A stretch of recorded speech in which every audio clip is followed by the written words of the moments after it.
At yun guys, sinasakay ng ating mga kabayo. Ayan at kasama natin si Marvic at si John.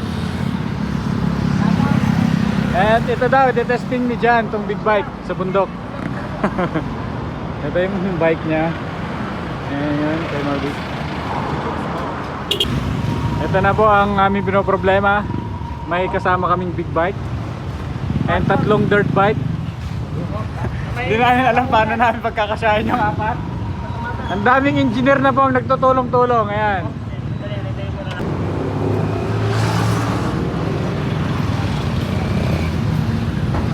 Pinagkasya ang apat na motor. May big bike kasi kaya ang hirap mag-adjust.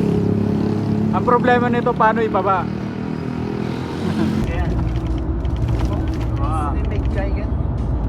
Ano na ka nung Land Rover gano, may magkaya na ka nung ano itang